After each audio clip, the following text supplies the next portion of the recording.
আসসালামু আলাইকুম সবাইকে। আশা করি সবাই অনেক অনেক ভালো আছো। আহ, তোমাদের আমাদের সিইউ এ ইউনিট ক্র্যাশ কোর্সের মধ্যে কেমিস্ট্রি সেকেন্ড পেপারে জৈব রসায়ন যে ক্লাসটা আছে সেটাতে অনেক অনেক স্বাগতম। আমরা আসলে আজকে এখানে জৈব রসায়নই শুধু না, এটার সাথে আরেকটা ক্লাস কমপ্লিট করব, মানে দুইটা চ্যাপ্টারকে, একটা হচ্ছে জৈব রসায়ন আর একটা হচ্ছে তড়িৎ রসায়ন। রেশিওটা আসলে তুমি নিজেই বুঝতে পারতেছো জৈব রসায়ন থেকেই বেশি হবে, কজ আমরা আমাদের কোশ্চেন ব্যাংক অ্যানালাইসিস করেও দেখলাম সর্বোচ্চ পরিমাণ রসায়নের মধ্যে নর্মালি তো আসার কথা আছেই সর্বোচ্চ পরিমাণ কোশ্চেন, এবং সেটার ব্যত্যয় ঘটে না, আসলে সেটাই ঘটে। সর্বোচ্চ সংখ্যক কোশ্চেন আসে হচ্ছে জৈব রসায়ন থেকে, জৈব রসায়নের পার্টটা থেকে। সো এই পার্টটা যেটা আমরা পড়বো একটু ভালো করে আসলে আমাদেরকে কমপ্লিট করতে হবে জৈব রসায়নের পার্টটা। সো তাহলে চলো আমরা প্রথমে জৈব রসায়নের অংশটা কমপ্লিট করবো এই ক্লাসে, তারপরে চলে যাবো হচ্ছে আমাদের তড়িৎ রসায়নের মধ্যে। ঠিক আছে, চলো আমরা শুরু করি। প্রথমে আহ, আমাদের প্রথম টাইপ দিয়ে আমরা শুরু করব। ফার্স্টে যেটা আমাদের আসছে কোশ্চেনটা, এই টাইপ থেকে আমাদের রিসেন্ট ইয়ারের কোশ্চেনটা আসে না, 17-18 সেশনে লাস্ট কোশ্চেন আসছিল। সেটা হচ্ছে দেখো কাইন্ড অফ বলতেছে গ্লিসারিনের কার্যকরী মূলক হচ্ছে কি। জৈব রসায়নের এসব কিন্তু খুবই প্রাথমিক কথা, মানে এখানে ধরো যে জৈবগুলো আসবে বা জৈব রিলেটেড যে কথাবার্তাগুলো আসবে সেগুলো হচ্ছে একেবারে শুরুর দিকে, মানে বেসিক কনসেপ্টের শুরুর সময় যা যা আমাদের দরকার ছিল কাইন্ড অফ তাই। সো গ্লিসারিন যে জিনিসটা, এটা সম্পর্কে একটুখানি আমি ইনফরমেশন দিই। গ্লিসারিন হচ্ছে কাইন্ড অফ এরকম CH2 CH CH2, তিনটা OH, ঠিক আছে। একটা হচ্ছে এটা kind of try hydroxyl alcohol, যেটা এই সংকেতটাই হচ্ছে গ্লিসারিন। আমি একটু লেখাটা দেখি ভাই, লেখাটা তোমাদের এখানে ঠিকঠাক মতন হচ্ছে কিনা। হ্যাঁ, গুড, ওকে। সো এটাই হচ্ছে সেই আমাদের গ্লিসারিন। ইভেন এর সাথে যদি আমি ডাবল করে দিই জিনিসটাকে, তাহলে কিন্তু হয়ে যায় হচ্ছে আরেকজন পাবলিক, সে হচ্ছে সরবিটল, বুঝছো? মানে কাইন্ড অফ CH2, হ্যাঁ, CH CH, দেখো তো ছয়টা হয়েছে না, ছয়টা হয়েছে। এখানে যদি প্রত্যেকটাকে তুমি হাইড্রোক্সিল যুক্ত করে দাও, তাহলে যে জিনিসটা হয়েছে এটাই হয়ে গেছে আমাদের কি ভাই বলো তো, সরবিটাল। কি নামের? সরবিটাল। এই জিনিসটাই হচ্ছে আমাদের ময়শ্চারাইজার। এটা কি হিসেবে ইউজ হয়? ময়শ্চারাইজার হিসেবে। খুব গুরুত্বপূর্ণ একটা কোয়েশ্চেন, যদিও এখানকার না, মেইনলি এটা আমাদের অর্থনৈতিক রসায়নের কোয়েশ্চেন হয়ে গেল, বাট যাই হোক, জানতে হবে আমাদের ইনফরমেশনগুলো। সো গ্লিসারিনের জন্য তাহলে বলো তো আমাদের ফাংশনাল গ্রুপটা কি? হাইড্রোক্সিল। সো আমাদের সঠিক উত্তরটা এ। সহজ জিনিস, আশা করি পারবা। নিম্নের কোন যৌগটি হাইড্রোকার্বন নয়, মানে যৌগটা হাইড্রোকার্বন না? হাইড্রোকার্বন হওয়ার কিছু স্পেসিফিক শর্ত আছে, কার্বন আর হাইড্রোজেন থাকলেই হবে ব্যাপারটা এরকম না। হাইড্রোজেন নাই হাইড্রোকার্বন এরকম আছে, আছে না ভাইয়া? আবার ধরো যে আমাদের ওই যে শর্ত যেটা CnH2nO এরকম টাইপের কিছু, এটা তো ওই রকম না হলেও আমাদের হাইড্রোকার্বন হতে পারে, এটা কোনো ফ্যাক্ট না। সো এখানে দেখো আলটিমেটলি আমাদের পলিস্টাইরিন, টলুইন, বিটুমিন, পাইরল, কোন যৌগটি আমাদের হাইড্রোকার্বন না? সেটা হচ্ছে যে বিটুমিন। বিটুমিন মানে বিটুমিনাস কয়লা, এটা হচ্ছে টোটাল হাইড্রোকার্বনের আসলে মিশ্রণ, বুঝছো? দ্যাটস ওয়াই এটা। ওকে, পরের কোশ্চেনটাতে যাই। নিচের কোনটি অসম্পৃক্ত জৈব যৌগ? অসম্পৃক্ত জৈব যৌগ আমরা তাদেরকেই বলি, আমাদের যেই জৈব যৌগের অ্যালিফেটিক যে জৈব যৌগ ছিল তাদেরকে দুই ভাগে ভাগ করতাম আমরা। একটা সম্পৃক্ত অংশ ছিল, একটা অসম্পৃক্ত অংশ ছিল। সম্পৃক্ত অংশটা হচ্ছে যে যখন আমার কার্বন তার মানে কার্বন আরেকটা কার্বনের সাথে যদি যুক্ত থাকে, সেটা যদি একক বন্ধনের মাধ্যমে যুক্ত থাকে, মানে একটা সিঙ্গেল বন্ড থাকবে, এবং সিঙ্গেল বন্ডটা মানে কি? সিগমা বন্ড, ঠিক আছে। যদি এরকমটা না হয়, কার্বন এবং আরেকটা কার্বন পরমাণু আছে, তাদের মাঝে যদি আমাদের ডাবল বা ট্রিপল বন্ড থাকে, তাহলেই তাদেরকে আমরা বলবো অসম্পৃক্ত যৌগ, ঠিক আছে। সো অসম্পৃক্ত হাইড্রোকার্বন বলতে মেইনলি বোঝায় অসম্পৃক্ত হাইড্রোকার্বন। অসম্পৃক্ত হাইড্রোকার্বনটা মেইনলি কীভাবে বলো তো? অসম্পৃক্ত হাইড্রোকার্বন হচ্ছে কার্বন কার্বন ডাবল বন্ড বা কার্বন কার্বন ট্রিপল বন্ড, এমন। এটাই তো আমাদের অসম্পৃক্ত হাইড্রোকার্বন, তাই না? বুঝছো আশা করি, প্রবলেম নেই। ওকে, সো এই, আচ্ছা, এরপরে তারপরে তো আমাদের অসম্পৃক্ত হাইড্রোকার্বন ডাবল আর ট্রিপল বন্ড। সো দেখো তো ইথেন, ইথেন মানে কি? আমাদের C2H6, আসলে সবগুলাই তো সিঙ্গেল বন্ড। ইথানল, এখানেও তো সবগুলো single bond. Propane, acetylene, acetylene কোনটা আসলে? অ্যাসিটিলিন বা ইথাইন, মানে অ্যাসিটিলিন বা ইথাইন যে গ্যাসটা, সেটাতে একই, সেটা হচ্ছে CH carbon carbon triple bond, CH মানে আমাদের দুই কার্বনযুক্ত একটা অ্যালকাইন, বা আমাদের প্রথম অ্যালকাইন সদস্য, এইটাই। সো আমাদের সঠিক উত্তরটা কোনটা হবে? অবভিয়াসলি এটা। তার মানে রাইট অ্যান্সারটা হচ্ছে আমাদের ডি। ওকে, পরেরটা, কোন জৈব যৌগটি সম্পৃক্ত? এগেন সম্পৃক্ত কোনটা? এবার দেখো এখানে আমার এখানেও ডাবল বন্ড আছে না ভাইয়া? সিঙ্গেল বন্ড, ডাবল বন্ড, যদিও এটা অসম্পৃক্ত, বাট এটা নর্মাল অসম্পৃক্ত না, আবার এটাকে বলা হয় বিশেষ ধরনের অসম্পৃক্ততা। সো যাই হোক, বাট স্টিল তো অসম্পৃক্ততা। আচ্ছা, ইথানল, এখানেও তো সবগুলা সিঙ্গেল বন্ডই, CH3 CH2 OH, দেখো তো ভাই সবগুলা সিঙ্গেল বন্ড না? তার মানে সিঙ্গেল বন্ড থাকলেই তো সেটা হচ্ছে আমাদের সম্পৃক্ত, এটাই তো সম্পৃক্ত। ইথিলিন, ইথিলিন মানে কোনটা? CH ডাবল বন্ড CH, এই যে 2, এই যে CH2 আসলে। সো CH2 এমন। আচ্ছা অ্যাসিটিলিন এটা তো করলামই, CH ট্রিপল বন্ড CH, তাহলে বলো কোনটা হবে আমাদের সঠিক উত্তর? এ, ইথানল। এখন এই যে একটা গ্রুপ এখানে বলতেছে যৌগের কার্যকরী মূলকের নাম কি, এটা 19-20 আসা, রিসেন্ট ইয়ারেই বলতে বলো তুমি। সো আমাদের কার্যকরী গ্রুপ মূলকটা হচ্ছে এখানে আসলে OH বা অ্যালকোহল, কিন্তু এখানে অ্যালকোহল তো অপশনে আছে, বাট দুইটা অ্যালকোহল, মানে এই দুইটা তো আমার অপশনে উত্তর হবেই না, এই দুইটা বাদ। 1 ডিগ্রি অ্যালকোহল আর 3 ডিগ্রি অ্যালকোহল। সো আমরা একটা অ্যালকোহলের বা একটা জৈব যৌগের ডিগ্রিটা আসলে কেমনে নির্ণয় করি? বিশেষ করে অ্যালকোহলের কনসেপ্টে যদি আমি বলি, তাহলে অ্যালকোহলের ডিগ্রিটা হচ্ছে ভাই এরকম, যে ধরো একটা মানে যেই কার্বনের সাথে হাইড্রোক্সিল গ্রুপটা যুক্ত, ভালো করে বুঝো, যে কার্বনের সাথে আমার কে যুক্ত বলো? হাইড্রোক্সিল গ্রুপটা যুক্ত। এই যে হাইড্রোক্সিল গ্রুপটা আমার যে কার্বনের সাথে যুক্ত, এই কার্বনটা আমার যতগুলা কার্বনের সাথে যুক্ত তার ডিগ্রি তত। এই কার্বনটা আমার যতগুলা কার্বনের সাথে যুক্ত, ধরো এই কার্বনটা আমার 3টা কার্বনের সাথে যুক্ত আমি দিলাম, তার মানে এটা কত ডিগ্রি অ্যালকোহল? 3 degree alcohol. ধরো এই কার্বনটা যদি আমাদের দুইটার সাথে যুক্ত হইতো, ধরো এটা যদি দুইটার সাথে যুক্ত হতো, এই যে একটা দুইটার সাথে যুক্ত হতো, তাহলে এখানে একটা H যুক্ত হইতো, তাহলে এটা তখন আমার কত ডিগ্রি হয়ে যেত? 2 ডিগ্রি অ্যালকোহল। আবার এটা যদি মাত্র আমার একজনের সাথে যুক্ত হইতো, একজনের সাথে যদি মাত্র যুক্ত হতো, তাহলে এখানে H দুইটা হয়ে যেত, তখন এটা আবার কত degree alcohol? 1 degree alcohol. So এইটা এরকম, মানে যেহেতু মাত্র একটা কার্বনের সাথে যুক্ত, সো এইরকমই একটা ফিগার তুমি এখানে দেখতে পাচ্ছ না ভাইয়া? দেখো তো এই যে সি, এই কার্বনটা, এই কার্বনের সাথেই তো আমার এই হাইড্রোক্সিল গ্রুপটা যুক্ত, এবং এই কার্বনটা আসলে কতগুলা কার্বনের সাথে যুক্ত? একটা মাত্র কার্বনের সাথে যুক্ত, বাকি দুইটা তো হাইড্রোজেন দ্বারা ফিল আপ হয়েছে না? আর মানে কি মিথাইল গ্রুপই হওয়া লাগবে এমন না, মিথাইল, ইথাইল, প্রোপাইল, যে কোনো একটা কেমন গ্রুপ? অ্যালকাইল গ্রুপ থাকবে সেখানে, ঠিক আছে? সো যে কোনো অ্যালকাইল গ্রুপই থাকুক না কেন, তুমি একটু ভালো করে দেখলেই বুঝতে পারবা যে অলরেডি হাইড্রোক্সিলের সাথে হাইড্রোজেনের মানে হাইড্রোক্সি কার্বনের অলরেডি একটা হাত বা একটা যোজনী পূর্ণ হয়ে গেছে, তাহলে বাকি দুইটা যোজনী দুইটা হাইড্রোজেনের সাথে যুক্ত হয়েছে, বাকি থাকতেছে কয়টা? একটা। ওই একটা তো অবশ্যই এই কার্বনের সাথে যুক্ত, তার মানে এটা 1 ডিগ্রি অ্যালকোহল।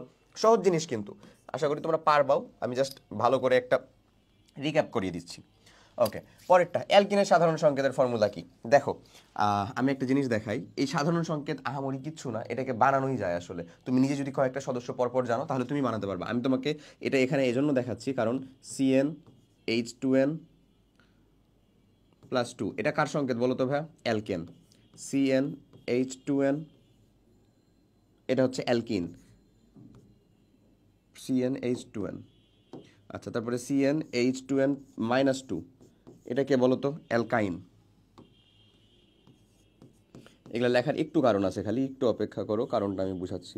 অ্যালকাইন, এটাকে অ্যালকিন। এটাকে ভাইয়া বলো তো? অ্যালকেন। কোথাও যদি দেখো যে অক্সিজেন আছে এবার তার সাথে, মানে এগুলো তো কার্বন আর হাইড্রোজেন, তার মানে অ্যালকোহল, ইথার, অ্যাস্টার, হ্যান ত্যান, এগুলো তো কিচ্ছু হবে না, বুঝতেছি আমরা, বা অ্যাসিড, কিচ্ছু হবে না। ওকে, বুঝতেছি। ওকে, ঠিক আছে। ধরো অক্সিজেন আছে, সো অক্সিজেন থাকলে এই সংকেতটা নির্ণয় করার ক্ষেত্রে একটু আমাদের মানে বেগ পেতে হবে না? ওই বেগ যেন পেতে না হয় সেজন্য আমরা যে জিনিসটা করব, অ্যালকোহলের যেটা সংকেত, বুঝছো ভাইয়া? খুবই সহজ। অ্যালকোহল অ্যালকোহলের সাধারণ সংকেত আমি বের করতেছি। দেখো, অ্যালকোহলের সাধারণ সংকেত হচ্ছে কিচ্ছু না, মানে OH গ্রুপটা দেয়া থাকলে তো খুবই ভালো, বাট নর্মালি তোমাকে দিয়ে রাখবে না, কারণ OH দেখলেই তো তুমি বুঝে যাবে এটা অ্যালকোহল, তাই না?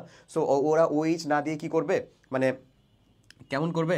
ডিরেক্ট ও দিয়েই রাখবে, যেন তুমি একটু কনফিউশনে থাকো, কারণ একটা ও তো আমার অ্যালকোহলেও আছে, ইথারেও আছে। অ্যালকোহল থাকলে ইথার হয় যদিও, সেটা পরে যাচ্ছি আর কি। অ্যালকোহলেও আছে, ইথারেও আছে, আমাদের কি বলে অ্যালডিহাইড, কিটোন, সব জায়গাতেই তো একটা করে অক্সিজেন আছে। তাহলে তুমি কেমনে বুঝবা কোনটা? যদি তুমি দেখো কখনো একটা অ্যালকেনের সংকেতের সাথে একটা অক্সিজেনকে জোর করে ঢুকানো আছে, যেমন CnH2n+2, এর সাথে যদি আমি একটা জোর করে অক্সিজেন ঢুকিয়ে দিই, তাহলে এটাই হয়ে যায় আমার অ্যালকোহলের সাধারণ সংকেত। ঠিক আছে, আমি তোমাকে একটা লিখে দেখাই। সাপোজ C3H8, এটুকু কি আমাদের বলো তো? এই পার্টটুকু অ্যালকেন না? অ্যালকেনের সাথে একটা অক্সিজেন ঢুকানো আছে, এটাকে আমরা এমনও লিখতে পারি, C3H7OH। এরকমভাবে লিখলে তুমি তো আরামসে বুঝে যাবা যে এটাই হচ্ছে আমার অ্যালকোহলই হবে, বাট ওরকমভাবে না লিখে এটাকে এমনি লেখা থাকবে, সো এটা এমন, ঠিক আছে? তো অ্যালকোহলের সাধারণ সংকেত হচ্ছে এরকম। আবার যদি এরকম ঘটে যে একটা যদি অ্যালকোহল এবং এখানে যদি কার্বন সংখ্যাটা 2 বা তার বেশি হয়, এন এর ভ্যালু 2 বা তার বেশি হলে এটারই একটা কি থাকে? ইথার থাকে। যদিও সেটা সমানুর পড়া আসলে, আমি এখানে তোমাকে বলে দিচ্ছি যেন তোমার হোপসো খুব একটা বেশি প্রবলেম না হয়। সো কি বললাম, যে এন এর ভ্যালু যদি greater than or equals to 2 হয়, তবে ইথারও হয়। এটা কার সংকেত হবে? ইথারও হবে, ঠিক আছে? আচ্ছা, আর যদি এরকমটা ঘটে কখনো, হ্যাঁ, যে একটা অ্যালকিনের সাথে একটা অক্সিজেনকে জোর করে লাগানো আছে, CnH2n, এটুকু কি একটা অ্যালকিন না ভাই? অ্যালকিনের সাথে যদি একটা অক্সিজেনকে জোর করে লাগানো থাকে, তাহলে সেটাকেই আমরা বলবো হচ্ছে এটা নর্মালি, মানে এক কার্বন থেকে শুরু হলেও এটা আমাদের অ্যালডিহাইড হবেই। অ্যালডিহাইড, ঠিক আছে? যেমন ধরো আমি যদি লিখি প্রথম আমাদের অ্যালডিহাইডটাকে বলো তো HCHO, তাই না? ফর্মালডিহাইডও নিশ্চয়ই HCHO, ফর্মালডিহাইড। এখানে কার্বন হাইড্রোজেন অক্সিজেনের সংখ্যাটা দেখো অনুপাতটা মিলে কিনা, মিলবে, ঠিক আছে? ঠিক সেরকমভাবে যদি তুমি এরকম করো দ্বিতীয় অ্যালডিহাইডটা CH3CHO, মিলতেই হবে। আচ্ছা, অ্যালডিহাইড থাকলে নর্মালি তার একটা কার্যকারীমূলক সমাণু কি থাকে, সেখানে কিটোন থাকে। তবে এখানে একটা কাহিনী আছে, সেটা হলো কিটোনের প্রথম সদস্য কত থেকে শুরু হয় বলো তো ভাই? 3 থেকে। সো কিটোনের প্রথম সদস্য 3 থেকে, মানে এখানে যদি আমাদের কার্বনের নাম্বারটা অর্থাৎ এই যে এন এর ভ্যালুটা এটা 3 বা তার বেশি হয়, তাহলেই সেটার একটা কি থাকবে, কিটোন থাকবে। এটা যদি 3 বা তার বেশি হয় তাহলে সেটার কিটোন থাকবে। আমি ব্যাপারটা আর একটু ফ্রেশ করে বুঝাচ্ছি প্রয়োজনে। দেখো এই যে এরকমভাবে আমি দিলাম, তো এখানে যদি আমরা বলে দিলাম যে n is greater than or equal যদি 3 হয়, তবে কি এটা এই সংকেতটাই আমাদের কিটোনের জন্য প্রযোজ্য হবে। কিটোনও হবে, কিটোনের সাথে আরেকটা জিনিস হয় কি জানো, এটা একেবারে টটোমারিজমে নিয়ে চলে গেলাম, ভেতরের কনসেপ্টে যাচ্ছি আর কি। সো কিটোনও থাকবে, আরেকটা হচ্ছে অ্যালকিনের অ্যালকোহলও থাকে, অ্যালকিনের অ্যালকোহল। আমি যেহেতু এখানে ঢুকতেছি আমি একটু বুঝিয়ে দিই জিনিসটা কেমন। সো ওই যে এইটার সাথে অক্সিজেন যুক্ত করলে অ্যালকোহল, এর সাথে এরকমভাবে অ্যালকোহল। সে অ্যালকিনের সাধারণ ফর্মুলা তো ছিল হচ্ছে এই আমাদের এইটা, এর নিয়ে কোনো ইস্যু নাই। আমি জাস্ট এই কথাটুকু একটু বুঝিয়ে দিচ্ছি, এই যে এই পার্টটুকুই। দেখো কাহিনী হচ্ছে যে সাপোজ আমাদের তাহলে এটা হবে কত বলো তো, C3H6O, 3 বা তার বেশি হলেই হবে। সো দেখো আমি এটা এরকমভাবে লিখেছি। এটা তাহলে আমাদের এখন কি হবে, তুমি চোখ বন্ধ করে বলতে পারো এটা আমাদের অ্যালডিহাইড হবে, কারণ একটা অ্যালকিনের সাথে জোর করে একটা কি ঢুকানো আছে, অক্সিজেন ঢুকানো আছে। ওকে, সেটা যদি অ্যালডিহাইড হয়, অ্যালডিহাইডের সাধারণ সংকেতটা কেমন, CH3CH2CHO, এমনি লিখতে থাকবা, মিলে গেছে। দেখো এই যেটা একটা অ্যালডিহাইড, এটা একটা কিটোন হওয়া সম্ভব, এটারই একটা কার্যকারীমূলক সমাণু কেমন হওয়া সম্ভব, কিটোন হওয়া সম্ভব, C+O CH3। দেখো তো ভাই তৈরি হওয়া সম্ভব না? সম্ভব। এই যেটা তৈরি হলো সেটার আবার একটা অ্যালকিনের অ্যালকোহল তৈরি হওয়াও সম্ভব, অ্যালকিনের অ্যালকোহল তৈরি হওয়াও সম্ভব, CH3COH+CH2। দেখো এটা কি একটা অ্যালকিনের অ্যালকোহল না? তুমি দেখো তো কার্বন হাইড্রোজেন অক্সিজেনের সংখ্যাটা সব কিছু ঠিক আছে কিনা, হোপসো ঠিক থাকার কথা এবং কোনো ঝামেলা হওয়ারও কথা না। সো এটা এরকমভাবেও তৈরি হয়, মানে যেহেতু এটা আমাদের সমানুতার কথা, সো এটা এদিক দিয়ে আসলে এদিক দিয়েও আসা পসিবল। ক্লিয়ার না ভাইয়া? ওকে, ডান। এই হচ্ছে আমার টোটাল এখানকার সমানুর কথা, ওটাই আমি তোমাকে ওখানে বুঝাইছিলাম। ওকে, সো চলো পরের কোশ্চেনে যাই, নাহলে এভাবে কনসেপ্টের ভিতরে ঢুকতে থাকলে রে মানে আমরা আলহামদুলিল্লাহ হচ্ছে যে লেকচার কমপ্লিট করতে পারবো না। বাট স্টিল আমরা হচ্ছে যে সকল আমার রিলেভেন্ট কনসেপ্ট সেটা আমাদেরকে পড়া লাগবেই, ওটা পড়তেই হবে। ওকে, সো এই যে দেখো সমানুতার ভিতরে আমরা চলে আসছি আসলে। সো এই যে একটা অ্যালকোহল, এটা কি আমাদের বলো তো ভাই, এটা কি অ্যালকোহল না? 2 কার্বনযুক্ত একটা অ্যালকোহল। এইটা কি আমাদের 2 কার্বনযুক্ত একটা ইথার। সো অ্যালকোহল আর ইথার আসলে পারস্পরিক কি সমাণু, কার্যকারীমূলক সমাণু। সো সঠিক উত্তরটা হচ্ছে এই, কারণ এই কার্যকারীমূলক OH, সেটা কার্যকারীমূলক এখানে হচ্ছে OR এমন, ঠিক আছে? আচ্ছা, সো কার্যকারীমূলক সমাণু শেষ। পরে এই যে এইটা আর এইটা মধ্যে বিদ্যমান সমানুতাটা হচ্ছে কেমন, তুমি দেখো ভাইয়া আমরা এটাকে কেমনে বের করবো আসলে। তুমি যদি কার্বন হাইড্রোজেন অক্সিজেনের নাম্বারটা চিন্তা করো, দুইটা যোগে সেম পাবা তুমি, যেহেতু সমাণু বলেই দিচ্ছে তার মানে সমানুতা হবেই। আচ্ছা, সো এটা কোন ধরনের সমাণু হবে? এটাকে কি কার্যকারীমূলক সমাণু বলবো? নিশ্চয়ই না। কার্যকারীমূলক সমাণু আমরা কাদেরকে বলি, যখন দুইটা মৌলের মধ্যে কার্বন হাইড্রোজেন অক্সিজেন হোক অথবা পরমাণুর সংখ্যা, যেটা আমরা বলতেছি পরমাণুর সংখ্যাটা অপরিবর্তিত থেকে স্বতঃস্ফূর্তভাবে কোনো একটা কার্যকারীমূলক অন্য একটা কার্যকারীমূলকে রূপান্তর হচ্ছে, ব্যাপারটা এরকম। এখানে কি কার্যকারীমূলকে চেঞ্জ হয়েছে? নিশ্চয়ই না। এখানেও ডাবল বন্ড আমার কার্যকারীমূলক, এখানেও আমার ডাবল বন্ড কার্যকারীমূলক। বাট এটার যখন আমি নাম বলবো তখন এটার নাম বলবো হচ্ছে আমি বিউটিন 1 বা বিউট 1 ইন, এটার নাম বলবো আমরা বিউট 2 ইন বা বিউটিন 2 বা 2 বিউটিন, হট এভার। কি চেঞ্জ হচ্ছে তাহলে? পজিশন বা অবস্থান কার্যকারীমূলকের। সো এই সমানুতাটাকে আমরা কি বলবো? অবস্থান সমানুতা বলবো। সো দ্যাটস ওয়াই আমাদের সঠিক উত্তর হচ্ছে কোনটা? সি। ওকে, পরের কোশ্চেনটা এই যে নামকরণটা ভাই পড়িস ভালো করে, বুঝছিস? নামকরণটা থেকে আলহামদুলিল্লাহ একটা কোশ্চেন চলে আসতে পারে। আচ্ছা, সো নামকরণটার জন্য খুব কঠিনভাবে নেওয়ার কিছু নাই। নামকরণটাকে আমরা সিম্পলভাবে, প্রথমে তো তুমি যখন হচ্ছে যে একটু আমি বলবো যে সাপোজ তুমি একটা মানে শেখার লেভেলে আসো নামকরণটা স্টিল, তখন তুমি চেষ্টা করবে হচ্ছে কোশ্চেনের মধ্যে না করে সুন্দর করে এই জায়গাটাকে একটু ভেঙে লেখার, আর কিছু না। আমি বলতেছি না যে তুমি এখানে এই যে হাইড্রোজেনগুলোকে ভেঙে লেখো, এরকম না। এই যে এই জায়গাগুলো যেগুলো দেওয়া আছে এগুলোকে একটু খালি হালকা করে ভেঙে নাও, যদি খুবই সহজ হবে তোমার জন্য।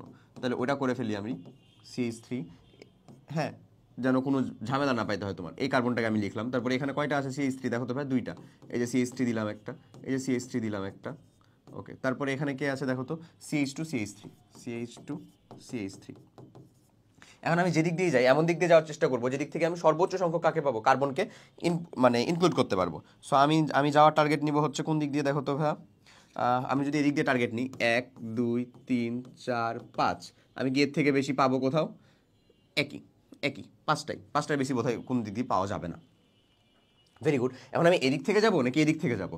দেখো তো আমি যদি এদিক থেকে যাই তাহলে আমি পাই হচ্ছে আমাদের যে শাখা শিকলগুলো, এটা একটা এটা একটা এটা একটা, পাই হচ্ছে কত 2 3 3 এই নাম্বারে। বাট আমি যদি এদিক থেকে আসতাম 1 2, তারপরে হচ্ছে হচ্ছে ধরো 3, এটা হচ্ছে 4, এটা হচ্ছে 5, তাহলে পাইতাম আবার হচ্ছে 3 3 কত 4 এখানে। সো আমাদের কাছে সব থেকে মানে ছোট জায়গা কোনটা? নিশ্চয়ই এদিকটা। তার মানে কাছে হচ্ছে এদিক থেকে আসলে তিনটাকে যোগ করে দেখো কোথায় যোগফল কম পাবা, নিশ্চয়ই উপরে। সো কাছের নিশ্চয়ই নাম্বারটা হচ্ছে ওইটা। সো আমরা ওই দিক থেকেই ফলো করবো। আমরা কোনটাকে ফলো করতে চাচ্ছি আসলে তাহলে বলো তো?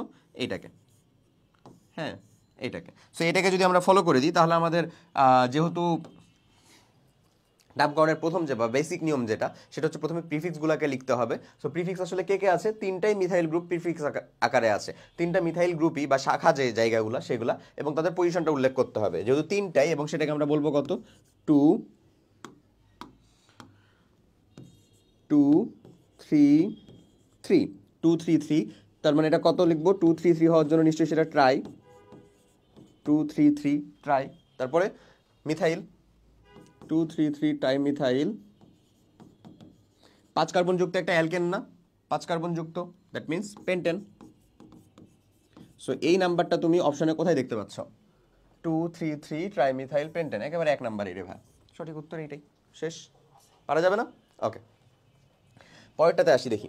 নেক্সট যে কোশ্চেনটা বলতেছে এই পদ্ধতিতে এই নামটা করতে হবে। সো দেখো চেহারা দেখে আসলে চিন্তা করার কিচ্ছু নাই, ও মাই গড কি আসছে এটা, এমন কিচ্ছু না। তুমি চেহারাটাকে একটু ভাঙার ট্রাই করো। এখানে আসলে বোঝাচ্ছে CH3 তিনটা, এই CH3 তিনটা কোন কার্বনের সাথে যুক্ত? এই যে এখানে একটা কার্বন, আর এটা কি আসলে ক্লোরিন। সো প্যারানার কি আছে? চারটাই তো আমাদের, একটা কার্বনের তো চারটাই কি থাকে, যোজনী থাকে। তাহলে এই যে CH3 তুমি তিনটা তিন দিকে দাও না কেন? CH3 দিলাম, CH3 দিলাম, এই যে দেখো সিএলটা এখানে দিলাম, এই যে নিচে আর একটা CH3 দিয়ে দিলাম, বাস শেষ। এবার তুমি সর্বোচ্চ সংখ্যক কার্বনকে ইনক্লুড করতে পারবা এরকম একটা শিকল খুঁজো খালি। সর্বোচ্চ সংখ্যক কার্বনকে ইনক্লুড করতে পারি কেমনে? এদিক দিয়ে কি পারবো? নিশ্চয়ই না, হয় এদিক দিয়ে করতে হবে, নাহলে উপর দিক দিয়ে করতে হবে, যেমনি ইচ্ছা করো, সমস্যা নাই। সো আমরা এটার জন্য আর একটু ভালোভাবে তোমাকে যদি লিখে বোঝাতে চাইতাম, তো আমি কি এটাকে এরকম লিখতে পারতাম না ভাই? এদিকে CH3 দিয়ে দিলাম, এদিকে Cl দিয়ে দিতাম। সো আমি যদি এইটাকে সর্বোচ্চ সংখ্যক কার্বন কাউন্ট করি, মানে 3 কার্বন যুক্ত কাউন্ট করি, 1 2 3 ধরো। সো আমি 1 2 3 এদিক থেকে নেই, 1 2 3 এদিক থেকে নেই, এই দুইটাই আমার শাখা শিকল হিসেবে থাকে, এবং সেটা 2 নাম্বার কার্বনেই থাকে। সো আমার ঝামেলা পাওয়ার কিচ্ছু নাই। বাট এখানে একটা কাহিনী হচ্ছে যে এটা চেষ্টা করবা আসলে, নর্মালি এতটা প্যাঁচ দিয়ে থাকবে না। চেষ্টা করবা যে তুমি দেখো তুমি 2 নম্বরে ক্লোরিনকেও পাচ্ছ, 2 নম্বরে মিথাইল গ্রুপকেও পাচ্ছ, কাকে আগে লিখবা? 2 ক্লোরো আর 2 মিথাইল, তাকেই লিখবা আগে, যে অ্যালফাবেটিক্যাল অর্ডারে আগে। লাইক হচ্ছে ক্লোরোর সিটা আগে হয় আমার, নিশ্চয়ই মিথাইলের এম এর থেকে। সো আমি প্রথমে লিখবো হচ্ছে কি তাহলে 2 ক্লোরো, কি লিখতে পারি ভাই বলো? 2 ক্লোরো, 2 ক্লোরো, ওকে 2 ক্লোরো, তারপরে 3 মিথাইল, সরি 3 কেন রে, 2 নাম্বার, 2 নাম্বারেই তো আছে, 2 মিথাইল, 3 কার্বন যুক্ত কে? প্রোপেন। শেষ। দেখো তো কোথায় আছে ভাই? 2 ক্লোরো 2 মিথাইল প্রোপেন, 1 নম্বর অপশনে। বোঝা যাচ্ছে কেমনে করতেছি আমরা? ওকে, পরেরটাই দেখি। কোনটি আলোক সক্রিয় যৌগ? আচ্ছা, ফর্মিক অ্যাসিড আলোক সক্রিয় যৌগ হওয়ার ক্রাইটেরিয়া কি ভাই বলো তো? কাইরাল কার্বন থাকা লাগবে, chiral carbon must. And what is chiral carbon? Chiral carbon জিনিসটা আবার কি? কাইরাল কার্বন জিনিসটা হচ্ছে কার্বনের চারটা যোজনী যদি 4টি ভিন্ন একযোজী গ্রুপ দ্বারা যুক্ত থাকে বা পূর্ণ হয়। কার্বনের জানি আমরা, তাই না? কার্বনের 4টি যোজনী বা 4টা হাত, 4টা ভ্যালেন্সি, যাই বলো না কেন, যোজনী যদি 4টি ভিন্ন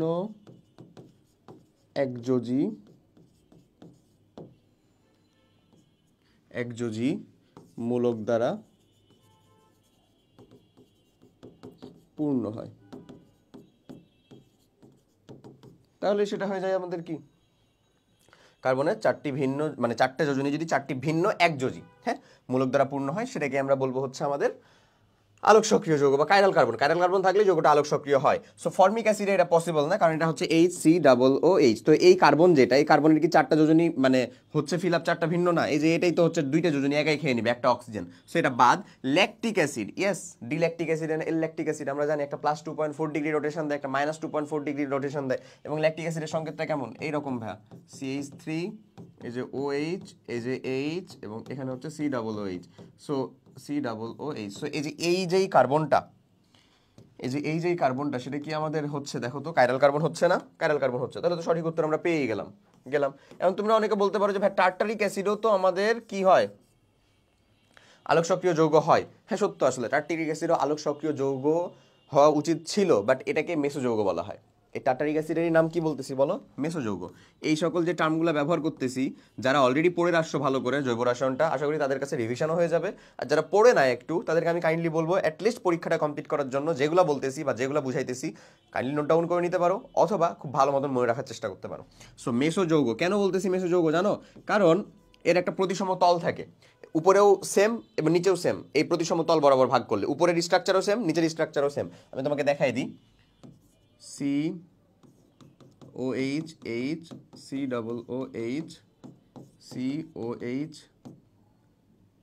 COOH, H। এই যে প্রতিসম তলের কথা যেটা আমি বললাম, এই প্রতিসম তল আসলে কোনটা ভাই বলো তো, এই যে এটাই হচ্ছে আমার সেই প্রতিসম তল। সেই প্রতিসম তলের উপর এবং নিচ বরাবর সেই একে অপরকে আসলে কি করে দিতে পারে, নিউট্রাল করে দিতে পারে। এইটা যেদিকে রোটেশন হয় এটা তার এক্স্যাক্ট বিপরীত দিকে রোটেশন হয়, অ্যান্ড দ্যাটস ওয়াই এটা আসলে আলোক সক্রিয় হয় না, আলোক নিষ্ক্রিয় হয়ে যায়, এবং ও একাই নিজেকেই হচ্ছে যে কি করে দেয়, নিষ্ক্রিয় করে দেয়। সেজন্য আমরা যেটা এই যৌগটার কথা বলতেছি কাকে, টার্টারিক অ্যাসিড, এটাকে মেসোযৌগ বলি। মেসোযৌগের কনসেপ্টটা হচ্ছে এমন, এবং সেটা আসলে আলোক সক্রিয় যৌগ না। ওকে, চলো পরের কোশ্চেনে যাই। নেক্সট কোশ্চেনটা বলতেছে কোন যৌগের টটোমারিজম হওয়া সম্ভব। আমি তোমাকে টটোমারিজমের কথা মাত্রই বললাম, ওই যে দেখলা না ভাইয়া, আমাদের অ্যালকিনের অ্যালকোহলে পরিণত হয়ে গেল আমাদের একটা কি থেকে, অ্যালকিনের অ্যালকোহলে যে পরিণত হয়ে গেল আমাদের ওই যে অ্যালডিহাইডের থেকে কিটোন থেকে যে অ্যালকিনের অ্যালকোহলে স্বতঃস্ফূর্তভাবে যে তাদের কার্যকরী মূলকের পরিবর্তন হয়, এটাকেই বলা হয় টটোমারিজম। এবং টটোমারিজমের সব থেকে গুরুত্বপূর্ণ এবং ইম্পর্টেন্ট উদাহরণ হচ্ছে ওইখানেই, কোনটা ছিল এটা বলো তো ভাইয়া, ওই যে প্রোপাইন ছিল না, মানে প্রোপাইন আবার বলি, প্রোপানন ছিল না, CH3 C ডাবল বন্ড ও CH3 এরকম। এটা আসলে কি ঘটে, এই যে দেখো CH3 C double bond CH2OH এমন ঘটে। এটা আসলে ঘটেটা হচ্ছে এরকম যে কার্বন তার মানে অক্সিজেন তার তীব্রতর ঋণাত্মকতার জন্য একটা বন্ধন নিয়ে নেয় এবং এই হাইড্রোজেনকে তখন সান্ত্বনা স্বরূপ একে দিয়ে দেয়। সো এটা যদি করে তাহলে কিন্তু এই যে এটাই ঘটবে। তো এই পরিবর্তনটাকেই বলি হচ্ছে আমরা টটোমারিজম, এবং টটোমারিজমটা এই টাইপের যৌগের ভিতরে বেশি হয়, এবং তার ভিতরে আরও স্পেসিফিক্যালি বললে এই যৌগটার জন্য এর উদাহরণটা খুবই গুরুত্বপূর্ণ। সো প্রোপাননটা কোথায় আছে দেখো তো, প্রোপানন এখানে নাই। বিউটাননে কি হতে পারে না, সেম বিউটাননও হতে পারে, বাট পেন্টাননেও হইতে পারে, পারবে না এমন না, জাস্ট আলফা কার্বনের পাশে এটা থাকলেই হয়েছে। দেখো তো বিউটাননে যদি এটা ঘটে তাহলে এরকম ঘটতে পারে না, CH3 CH2 C double bond ও CH3, এটা কি বিউটানন। এই বিউটাননের এখানেও তো সেম কাজটাই ঘটতে পারে। এই কাজটা থেকে আমরা কি এমন বলতে পারি না তাকে যে CH3 CH2 COH double bond CH2 same. দেখো তো শেষ। সো বিউটাননটা কি আমাদের রাইট অ্যান্সার সি। নিচের কোনটি আলোক সক্রিয় যৌগ, খোঁজো তুমি এবার, তুমি দেখো একটু খুঁজে দেখো তো কোথায় পাই হচ্ছে আমরা এই কাইরাল কার্বনকে, তাহলে তো আমরা আলোক সক্রিয় যৌগ তাকে বলতে পারবো না।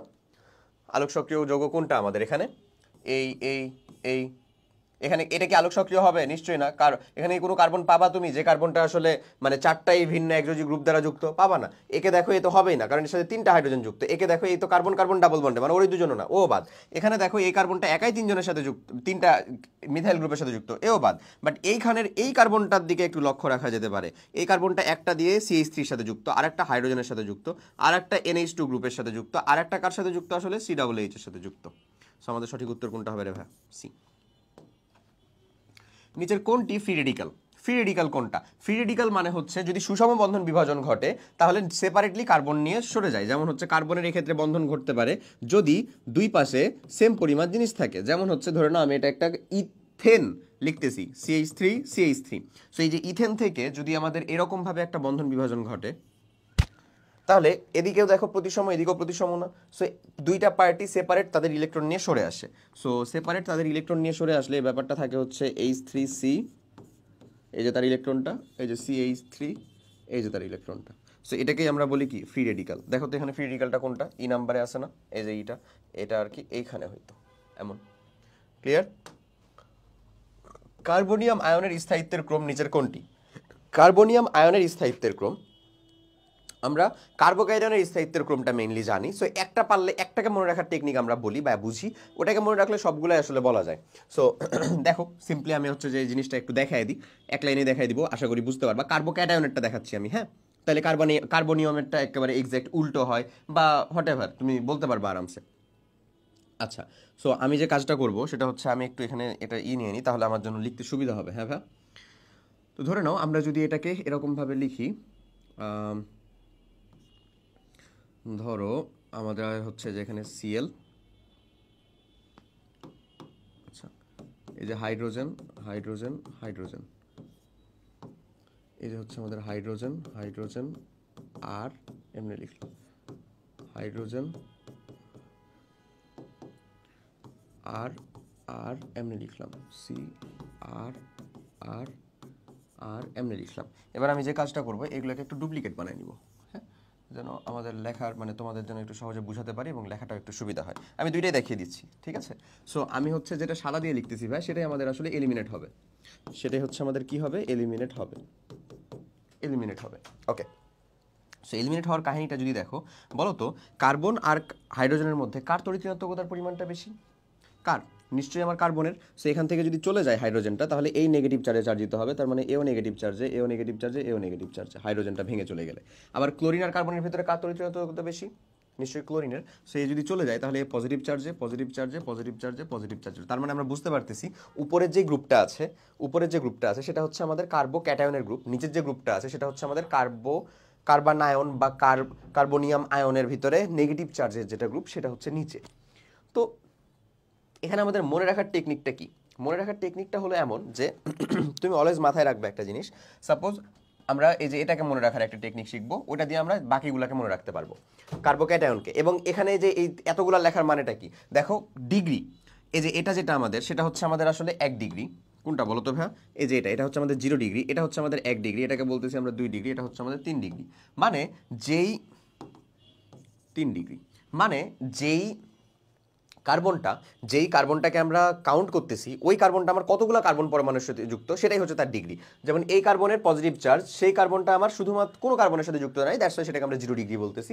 এই কার্বনটার দিকে লক্ষ্য রাখলে দেখবা এই কার্বনটা আমার একটা অ্যালকাইল গ্রুপ, মানে নিশ্চয়ই মিনিমাম এখানে একটা অন্তত কার্বন আছে, মিনিমাম একটা আছে আর কি। সো মিনিমাম একটা থাকলেই একটা CH3 আছে, তার মানে এটা হচ্ছে আমাদের সেই কার্বোক্যাটায়ন গ্রুপ, মানে একটার সাথে যুক্ত 1 ডিগ্রি, এভাবে এটাকে এরকম। সো এটা আমাদের নিশ্চয়ই এও তিনজনই। এখন দেখো যে জিনিসটা মনে রাখতে হবে, হাইড্রোজেন সবসময় হচ্ছে ইলেকট্রন দানকারী গ্রুপ, হাইড্রোজেন হচ্ছে কি ইলেকট্রন দানকারী গ্রুপ। সো পজিটিভ চার্জ দিয়ে কার্বন তার পজিটিভ চার্জ দিয়ে, মানে কি বুঝাচ্ছে, ল্যাক অফ ইলেকট্রন, মানে ইলেকট্রন নাই, সে কিছুটা অস্থিতিশীল, বাট তাকে ইলেকট্রন দিচ্ছে এখানে কয়জন? তিনটা হাইড্রোজেন। এখানে কয়জন দিবে বলো তো? 5টা হাইড্রোজেন। এখানে কয়টা দিবে বলো তো? 7টা হাইড্রোজেন। এখানে কয়টা? মিনিমাম 9টা হাইড্রোজেন। এই যে এখানে তিনটা, এখানে হচ্ছে 3 3 6 আর 1 7টা এরকম ভাবে। সো এর কাছে ল্যাক অফ ইলেকট্রন, মানে কিছুটা অস্থিতিশীল ছিল, বাট 3টা হাইড্রোজেন তাকে ইলেকট্রন দিচ্ছে। তো 3টা হাইড্রোজেন থেকে ইলেকট্রন পেলে সে কিছুটা শান্ত হবে। বাট 3টা হাইড্রোজেনের কাছে ইলেকট্রন পেলে বেশি শান্ত হবে নাকি 9টা হাইড্রোজেন থেকে ইলেকট্রন বেশি শান্ত হবে? নিশ্চয়ই 9টা হাইড্রোজেন থেকে ইলেকট্রন পেলে। সো দ্যাটস ওয়াই সক্রিয়তার ক্রমটা কিরকম হবে বলো তো? সক্রিয়তা না, স্থিতিশীলতার ক্রমটা হবে হচ্ছে সব থেকে বেশি স্থিতিশীল এ, তারপরে হচ্ছে এ, তারপরে হচ্ছে এ, বা আমরা বলতে পারি স্থিতিশীলতার ক্রমটা হচ্ছে 3 2 1 0। ঠিক একই রকম ভাবে এটাতে চিন্তা করো, নেগেটিভ চার্জ মানে অলরেডি ইলেকট্রন আছে, তার কাছে ইলেকট্রন আছে, আবার 3জন মিলে তাকে ইলেকট্রন দিচ্ছে। এমন এখানে হচ্ছে কয়জন মিলে ইলেকট্রন দিচ্ছে? 9জন মিলে ইলেকট্রন দিচ্ছে। অলরেডি ইলেকট্রন আছে, অলরেডি সে অস্থিতিশীল, তারপরে আবার 9জন ইলেকট্রন দিচ্ছে। তাহলে সব থেকে বেশি অস্থিতিশীল হবে কোথায়? এখানে। তার মানে এইটার অনুযায়ী কার্বনায়নের অনুযায়ী স্থিতিশীলতার ক্রমটা হবে কিরকম? এরকম। তার মানে 0 ডিগ্রি সব থেকে, তারপরে 1, তারপরে 2, তারপরে 3, বা আমরা বলতে পারি 1 2 3। সো আমাদের সঠিক উত্তরটা যদি আমরা এখানে কাউন্ট করি তাহলে আসবে হচ্ছে আমাদের 1 2 3, এমন না? শেষ। ওকে, চলো পরেরটা দেখি। অ্যারোমেটিক যৌগে যে আমাদের 4n+2 সংখ্যক পাই ইলেকট্রন থাকে সেটা আসলে কার নিয়ম? হাকেলের নিয়ম। বি। জানি আমরা নিশ্চয়ই। কোন যৌগটি অর্থপ্যারা নির্দেশক? অর্থপ্যারা নির্দেশক বা যারাই অর্থপ্যারা নির্দেশক তারাই হচ্ছে আমার বলা হয় সক্রিয়কারী পাবলিক। সো এটা আমাদের মেসোমানিক ইফেক্ট এবং ইন্ডাকশন ইফেক্ট মানে প্লাস এম প্লাস মানে ইন্ডাকশন ইফেক্ট এবং মেসোমানিক ইফেক্ট দিয়ে আসলে পড়তে হয়। সো আমি একটা সিম্পল টেকনিক শিখাই দিই, ওইটা টেকনিকে অ্যাপ্লাই করবা, ইনশাল্লাহ আজীবন কাজে লাগবে। মেডিকেল অ্যাডমিশনের জন্য না, ভার্সিটি অ্যাডমিশনের জন্য একটু ডিটেল পড়া দরকার। ভার্সিটি অ্যাডমিশনের জন্য এটা শিখাচ্ছি। হ্যাঁ, মেডিকেলের জন্য একটা শর্টকাট আছে, ওটা সবসময় কাজে লাগে না, দ্যাটস ওটা শিখে খুব একটা বেশি হেল্প হবে না তোমার, আশা করি। সো ধরুন একটা বেনজিন, এই বেনজিন গ্রুপের সাথে আমাদের এক্স আর ওয়াই যুক্ত আছে। সাপোজ এক্সটাকে যে ডিরেক্ট আমার কার সাথে যুক্ত, এর সাথে কার্বন বলয় মানে কার্বনের সাথে যুক্ত বা বেনজিন বলয় যুক্ত, সেই হচ্ছে আমাদের এক্স। এখন if electron negativity electron negativity of X is greater than Y, তাহলে যদি এমন হয় ইলেকট্রন নেগেটিভিটি যদি এক্সেরটা বেশি হয়, এক্স এ আর ওয়াই, তো এক্সেরটা যদি ইলেকট্রন নেগেটিভিটি বেশি হয় তাহলে সেটা হবে হচ্ছে আমাদের ওপি ডিটারমিনেন্ট, ওপি নির্দেশক। এবং অর্থপ্যারা নির্দেশক মানে হচ্ছে আমরা বলতে পারি সক্রিয়কারী। কি বলতে পারি? সক্রিয়কারী। আর যদি এটা উল্টা হয় তাহলে উল্টা হলে অর্থপ্যারা নির্দেশক না, মেটা নির্দেশক এবং নিষ্ক্রিয়কারী। সো আমাদের এখানে একমাত্র সঠিক উত্তর হচ্ছে এইটাই। দেখো এখানে ভালো করে বুঝো, এখানে হচ্ছে আমার এক্স কে হবে কার্বন, ওয়াই কে হবে মানে অক্সিজেন। এখন তুমি বলতে পারো ভাই ওয়াই তো আমরা হাইড্রোজেনকেও নিতে পারতাম। না, যদি এমন হয় যে আমার এক্স এর সাথে একাধিক মূলক যুক্ত আছে, একাধিক ওয়াই জেড হ্যান ত্যান এরকম একাধিক যুক্ত আছে, তাহলে তার ভিতরে আমরা ওয়াই কে কাউন্ট করব হচ্ছে ওই যে হচ্ছে যারা এক্স এর সাথে যুক্ত তাদের ভিতরে যে সব থেকে বেশি তড়িৎ ঋণাত্মক সে। সো এখানে দেখো এইচ আর হাইড্রোজেন অক্সিজেনের ভিতরে তড়িৎ ঋণাত্মক কে বেশি? অক্সিজেন নিশ্চয়ই। সো অক্সিজেন হচ্ছে আমাদের ওয়াই, তাহলে এখানে নিশ্চয়ই এই শর্তটা উল্টাভাবে ফলো করতেছে, দ্যাটস ওয়াই সেটা হচ্ছে আমাদের মেটা নির্দেশক বা নিষ্ক্রিয়কারী। এখানেও সেম টু সেম, কার্বন আর অক্সিজেন, এখানে দেখো অক্সিজেনই হচ্ছে আমাদের এক্স আর হাইড্রোজেন হচ্ছে কি আমাদের ওয়াই। সো তাহলে এখানে সঠিক উত্তরটা কিন্তু আমাদের চলে আসতেছে সি নাম্বারে, এখানেও মিলায় দেখো তুমি। ওকে, নেক্সট কোশ্চেনটা বলে এই যৌগে সিগমা বন্ধন কয়টা রয়েছে? বলো তো এটা কত? 1 2 3 4 5, 5 কার্বন যুক্ত একটা অ্যালকাইন, 5 কার্বন যুক্ত অ্যালকাইনের সংকেতটা কত হবে ভাই বলো তো? 5 কার্বন যুক্ত একটা অ্যালকাইনের, আর তো কিছু নাই আছে রে, কিচ্ছু নাই। 5 কার্বন যুক্ত একটা অ্যালকাইন মানে C5H কত হবে? 5 দুগুণা 10 মাইনাস 2 8,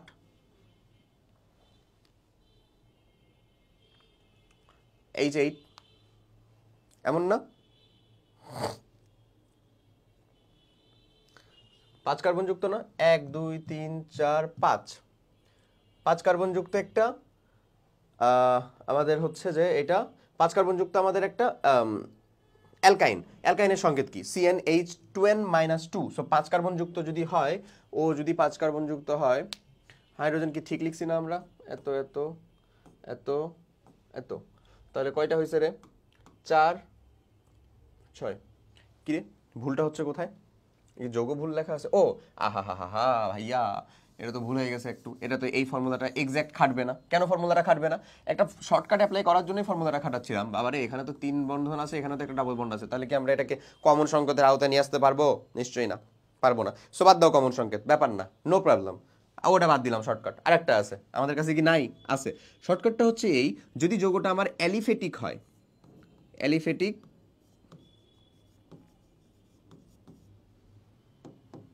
অ্যালিফেটিক বলতে আমি কি বোঝাচ্ছি ভাই? মুক্ত শিকল হয়। এটা কি মুক্ত শিকল নাকি বদ্ধ শিকল বলো তো? মুক্ত শিকল। মুক্ত শিকল যদি হয়, হ্যাঁ, তাহলে সিগমা বন্ধন সংখ্যা, অনলি সিগমা বন্ধনের ক্ষেত্রেই খাটবে এটা। সিগমা বন্ধন সংখ্যা তুমি যদি কাউন্ট করো, কাউন্ট করলে হবে না এমন না, কাউন্ট করলেও হবে। সিগমা বন্ধন সংখ্যা শর্টকাট অ্যাপ্লাই করলেও হবে। আমি মানে কাউন্ট করেও করতেছি, শর্টকাট দেখেও করতেছি। সিগমা বন্ধন সংখ্যা হবে হচ্ছে পরমাণু সংখ্যা -1, পরমাণু সংখ্যা -1। সো আমি প্রথমে পরমাণু সংখ্যা থেকে -1 করলে আমার কি চলে আসবে? তারপরে আগে চলে আসো, আমি সিগমা বন্ধন কাউন্ট করি। এই কার্বনের সাথে 3টা হাইড্রোজেন সিগমা বন্ধনে, এই কার্বনের সাথে এটা একটা সিগমা বন্ধন 4টা, এর সাথে এই কার্বনের সাথে এই হাইড্রোজেন একটা 5টা, এগেইন আমাদের এই কার্বনের সাথে এই কার্বন ডাবল বন্ডের ভিতরে একটা সিগমা বন্ধন, কয়টা হলো? 6টা, এটার সাথে হাইড্রোজেন একটা 7টা, এই কার্বনের সাথে এটা একটা 8টা, এটার ভিতরে কয়টা? একটা 9টা, এটার ভিতরে কয়টা? একটা 10টা। তাহলে আমরা পাচ্ছি হচ্ছে, যদি আমরা কাউন্ট করি বা তুমি যদি ভেঙে লিখতা তাহলে পাইতা হচ্ছে 10টা। সঠিক উত্তর 10টাই হবে, সেটাকে আমরা শর্টকাটে অ্যাপ্লাই করে দেখাই তোমাকে। টোটাল পরমাণু কাউন্ট করো কয়টা? কার্বন এক মানে CH3 ভিতরে আছে কয়টা? মিশাই দিই আমি, দেখো CH3 মধ্যে কয়টা আছে? 4টা। 4 আর 2 6, 6 আর 2 8, 8 আর 3 11। তাহলে আমাদের সঠিক উত্তরটা কি? 11 - 1, হুইচ মিনস 10। সঠিক উত্তর ডি। শর্টকাট কাজ করবে না? কেন করবে না বলো? অবশ্যই করবে। ঠিক আছে। সো এমন, আর যদি এটা অ্যারোমেটিক যৌগ হইতো তাহলে পরমাণু সংখ্যাই হইতো আমার সিগমা বন্ধন সংখ্যা। মাঝে মধ্যে হুটহাট করে হলেও সিগমা বন্ধন আর পাই বন্ধনের কাউন্টটা চলে আসে। পাই বন্ধনের জন্য এরকম কোনো প্রসেসড শর্টকাট নাই। এখানে পাই বন্ধন কয়টা হবে বলো তো ভাইয়া? এখানে আছে হচ্ছে 2টা, 1 2, আর একটা হচ্ছে এখানে, মানে 3টা পাই বন্ধন। আমরা শর্টকাটগুলো শিখি, মোটেও হচ্ছে তোমাকে আমি থিওরির সাবস্টিটিউট হিসাবে না, মানে থিওরি তুমি বাদ দাও শর্টকাট শিখো এরকম ভাবে মোটেও না। শর্টকাট শেখানো হয় হচ্ছে থিওরি তুমি জানো, শর্টকাটটা অ্যাপ্লাই করে তুমি টাইমটা সেভ করতে পারবা, দ্যাটস ওয়াই। আচ্ছা, পরবর্তীটাতে আসি। দেখো, কোন বিক্রিয়ায় একটি নতুন কার্বন কার্বন বন্ধন তৈরি হয়? কার্বন কার্বন নতুন বন্ধন তৈরি হয় মানে একটা, মানে অলরেডি কার্বনের যৌগ ছিল তার সাথে আবার একটা কার্বনের যৌগ তৈরি হবে। ক্যানিজারো বিক্রিয়া না, ক্যানিজারো বিক্রিয়াতে ওই অ্যাসিডেরই লবণ এবং মানে ওই অ্যাসিডের একটা লবণ একটা অ্যালকোহল তৈরি হয় না। ক্লিমেনশন বিজারণ বিক্রিয়া না ভাই, এখানে কার্বনের সাথে হাইড্রোজেনের বন্ধন তৈরি হয়। ফিডেল ক্রাফট বিক্রিয়া, এক্স্যাক্টলি ফিডেল ক্রাফট বিক্রিয়া। ফিডেল ক্রাফট বিক্রিয়া বলতে কি, ধরে নাও এই যে এমন টাইপের একটা বিক্রিয়া ছিল, এইচ দিলাম আমি, প্লাস হচ্ছে CH3Cl। এই যে দেখো এখানে যদি আমরা LCl3 দেই, এই যে এখানে আমার যে কাজটা ঘটে সেটা হচ্ছে এই টাইপের বিক্রিয়াটা ঘটে, CH3। এই দেখো তো এখানে এই কার্বন কার্বন বন্ধনটা তৈরি হলো না? এই যে এই বন্ধনটা কি আমার তৈরি হলো না? এই যে এই কার্বনের সাথে এই কার্বনের একটা বন্ধন। সঠিক উত্তর আমাদের ফিডেল ক্রাফট বিক্রিয়া, আর তো যাওয়ার দরকারই নাই। নিচের কোনটি বেনজিন ডায়াজোনিয়াম ক্লোরাইডের সাথে যুত বিক্রিয়া গঠন করে না? মানে বেনজিন ডায়াজোনিয়াম ক্লোরাইডের সাথে যেটা কোনটা বিক্রিয়া করবে না? আচ্ছা, অ্যানিলিন করবে নিশ্চয়ই, কাপলিং বিক্রিয়া দিবে। ফেনল কাপলিং বিক্রিয়া দিবে। বিটা ন্যাপথল সেটাও দিবে। বেনজাইল অ্যালকোহল, এই অ্যালকোহলের সাথেই বিক্রিয়া করার মতন কেউ উপস্থিত নাই। তো সঠিক উত্তর হচ্ছে আমাদের ডি। বাংলাদেশে প্রাপ্ত প্রাকৃতিক গ্যাসের প্রধান উপাদান কি? পড়তে পড়তে বাচ্চাকাল থেকে একেবারেই উঠে গেল, তাই না? মিথেন। ওকে, অলিফেনিক দ্বিবন্ধন বিদ্যমান নিচের কোনটি? অলিফেনিক দ্বিবন্ধন বলতে তুমি মাথায় রাখবে একটা জিনিস, সেটা হচ্ছে আমরা যে অ্যালকেন ছিল যারা তাদেরকে আমরা কি বলতাম ভাইয়া বলো তো? প্যারাফিন বা আসক্তিহীন। প্যারাফিন বা আসক্তিহীন, এটা কাদেরকে বলতাম আমরা? অ্যালকেনকে বলতাম। আর যেগুলা হচ্ছে আমাদের অলিফিনিক কথা বলতেছি আমরা, অলিফিন কাদেরকে বলছি আসলে? অ্যালকিনকে। অ্যালকিনকে বলা হয় হচ্ছে ভাইয়া অলিফিন। অলিফিন মানে কি? তেল সদৃশ। অলিফিন, অলিফিনকে বলা হয় কি বলো? তেল সদৃশ। আচ্ছা, সেই তেল সদৃশটা কে? তেলে আছে নিশ্চয়ই, বলেই তো দিলাম। অলিফিন মানে কি বলো? তেল সদৃশ।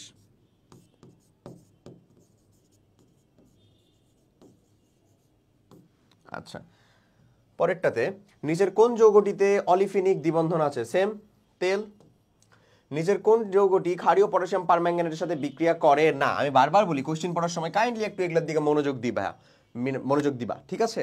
করে না কোনটা? ওকে, সো মানে ক্ষারীয় পটাশিয়াম পারম্যাঙ্গানেটের সাথে বিক্রিয়া করবে কে কে? ডাবল বন্ড আর ট্রিপল বন্ড, তাছাড়া তার কেউ করবে না, তাই না? সো ডাবল বন্ড কোথায় দেখতেছি আমরা? দেখো তো এখানে ডাবল বন্ড, এখানে নিশ্চয়ই ট্রিপল বন্ড ছিল।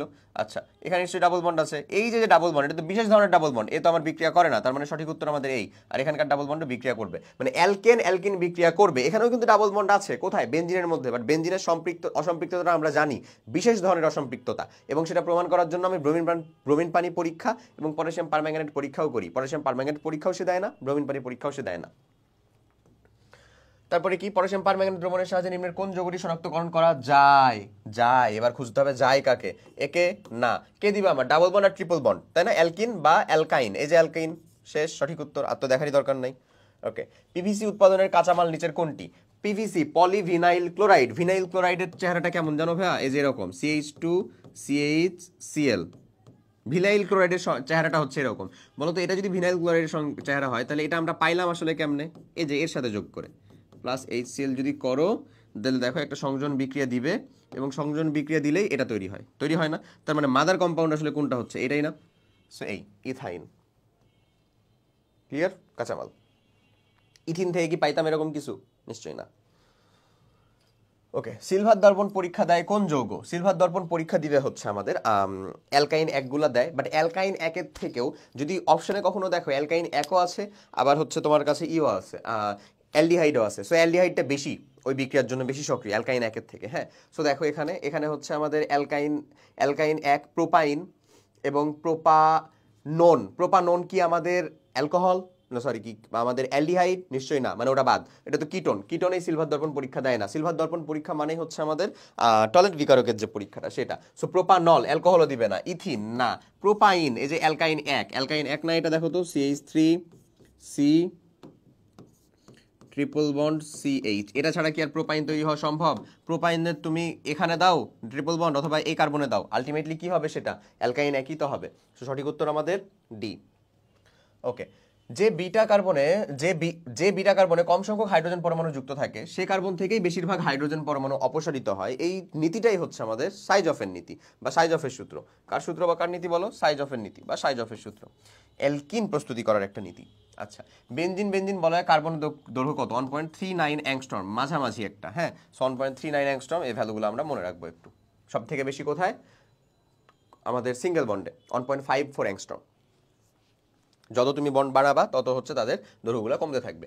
বেনজিন বলা হয় সক্রিয়কারী মূলক কোনটি? এই যে সক্রিয়কারী মূলক, আসলে দেখে ফেলি, এটা আসলে NH2 ছিল। হ্যাঁ, আচ্ছা, সো এই যে এমন CO, এমন, এই যে এমন, এরা কেউ সক্রিয়কারী হবে? দেখো তো তুমি চিন্তা করে, হচ্ছে না। ডি একমাত্র হচ্ছে। কেন? ওই যে আমরা থিওরিটা তো তোমাকে এর আগের ওখানে ব্যাখ্যা করছিলাম, এই যে XY দিয়ে যেটা ব্যাখ্যা করলাম, তুমি একটু রিক্যাপ করে ওখানে দেখো, ওটা দেখেই তুমি অ্যাপ্লাই করে ফেলো। এই যে XY, সো এখানে কার তড়িৎ ঋণাত্মকতা বেশি? দেখো তো এক্স এর নিশ্চয়ই, বা নাইট্রোজেনের। তাহলে সেটা হলে সেটা অর্থপ্রাণী নির্দেশক হবে বা সক্রিয়কারী হবে, ওটাই হয়েছে। আচ্ছা, পরের কোশ্চেনটা কি বলে? নিচের কোনটি অনাদ্র অ্যালুমিনিয়াম ক্লোরাইডের উপস্থিতিতে বেনজিনের সাথে বিক্রিয়া করে টলুইন উৎপন্ন করে? এটা আমরা মাত্রই করলাম না? এই যে বেনজিনের সাথে, এই যে বেনজিন ছিল এখানে, অনাদ্র, এখানে তো আমাদের টলুইন উপস্থিত হয়েছিল, তাই না? এবং উপস্থিতটা কে ছিল এখানে? উপস্থিতটা ছিল হচ্ছে AlCl3। এমন। তো সঠিক উত্তরটা কোনটা হবে বলো? ডি। কোন যৌগটি ক্ষারীয় পটাশিয়াম পারম্যাঙ্গানেটের সাথে বিক্রিয়া করে না? কে করবে না? এই যে C6H6, রিপিটেড হয়েছে কোশ্চেনটা। কোনটি বেনজিন বলয়ের সক্রিয়তা হ্রাস করে? বেনজিন বলয়ের সক্রিয়তা সেই হ্রাস করবে যে আমার অর্থপ্রাণী নির্দেশক না, যে আমার মেটা নির্দেশক। চেহারা দেখি আমরা কে কে এখানে প্রত্যেকটাতে দেখো তো ভাই, এখানে এক্স হচ্ছে কে? অক্সিজেন, এখানে হচ্ছে কার্বন, এখানে হচ্ছে হাইড্রোজেন, এখানে হচ্ছে নাইট্রোজেন, এখানে হচ্ছে হাইড্রোজেন। এক্স এর ভ্যালু এক্স। ওয়াই কে? এখানে ওয়াই হচ্ছে এখানে হাইড্রোজেন, মানে এখানে এক্স এরই বেশি, এখানে কে? হাইড্রোজেন, এক্স এরই বেশি, এখানে কে? অক্সিজেন, তার মানে এখানে অক্সিজেনের বেশি। তাহলে সঠিক উত্তর কোনটা আমাদের? বি। শেষ। নিচের কোন যৌগ বিক্রিয়ায় কার্বন কার্বন নতুন বন্ধন তৈরি হয়? এটা তো করলাম, আবার রিপ্লাই হয়েছে, দেখো ফ্রিডেল ক্রাফট। কোন অ্যালকোহলটি আয়োডোফর্ম পরীক্ষা দিবে? আয়োডোফর্ম পরীক্ষা দিবে, অ্যালকোহল যেগুলা দিবে, আয়োডোফর্ম বা হ্যালোফর্ম পরীক্ষা যেটা, হ্যাঁ, এটা মেনলি মিথাইল কার্বনিল গ্রুপযুক্ত CH3C ডাবল বন্ড O। এটার নামটা কি বলতেছি বলো? এই টোটাল জিনিসটার নামই হচ্ছে মিথাইল কার্বনিল গ্রুপযুক্ত, মিথাইল কার্বনিল যুক্ত অ্যালডিহাইড বা কিটোন যুক্ত কার্বনিল যৌগ। কার্বনিল যৌগ। এখন দেখো, কার্বনিল যৌগ, মিথাইল কার্বন যুক্ত কার্বনিল যৌগ। এটা কেন লিখলাম যে কার্বনিল যৌগ? কারণ এটা তো আমার অ্যাসিডেও থাকে, OH তো থাকে অ্যাসিডের এই দিকে। ও কি দিবে? উত্তর হচ্ছে না, ও দিবে না। আচ্ছা, তো যাদের কাছে এই গ্রুপটা থাকে তারাও দিবে, আর যে সকল অ্যালকোহলকে জারিত করার মাধ্যমে এই গ্রুপটাতে বুঝে যেতে পারবো তারাও দিবে। এখানে দেখো 1 propanol, 2 propanol, 3 propanol, 4 propanol. So যদি 1 প্রোপানল হয় CH3 CH2OH, 1 প্রোপানলকে যদি তুমি জারিত করো তাহলে কিন্তু পাবা কি বলো তো? CH3 CH2 CHO। এখানে কি মিথাইল কার্বনিল গ্রুপটা আছে? ভালো করে দেখো তো, নাই আসলে, সত্য কথা। বাট অ্যালকোহলটা যদি আমার এমন হইতো, প্রোপানল 2 CH3 CHOH CH3, তাহলে কি কার্বনিল গ্রুপটা কি এখানে ক্রিয়েট হইতো না ভাই? এরকম হইতো না? CH3 C double bond O CH3। So দেখো তো, এটা তো কিটোন তৈরি হতো এটাকে জারণ করলে। সো আরামসে কি এখানে আমাদের হয়ে যেত না উত্তরটা? এই যে মিথাইল কার্বনিল এদিক থেকে অথবা এদিক থেকে, যে কোনো একদিক থেকে আসলেই তো মিথাইল কার্বনিল পেয়ে যাবা তুমি। তাহলে সঠিক উত্তর হবে আমাদের কোনটা বলো তো? প্রোপানল 2 না? 2। ফসজিন গ্যাসের সংকেত কোনটা? COCl2। কেমনে তৈরি হয় এটা? ক্লোরোফর্মের জারণের মাধ্যমে। আলোর উপস্থিতিতে অক্সিজেনের মাধ্যমে ক্লোরোফর্মের যদি জারণ হয় তাহলে সেখানে তৈরি হয় হচ্ছে ফসজিন গ্যাস। কার্বলিক অ্যাসিডের সংকেত হচ্ছে, কার্বলিক অ্যাসিড হচ্ছে আমাদের এক ধরনের অ্যাসিড, হ্যাঁ, যেই অ্যাসিডটাতে আমাদের কার্বক্সিলিক গ্রুপই নাই। বুঝা গেছে? এরকম দুইটা অ্যাসিড পাওয়া যায়, একটা হচ্ছে কার্বলিক অ্যাসিড আর একটা হচ্ছে আমাদের পিক্রিক অ্যাসিড।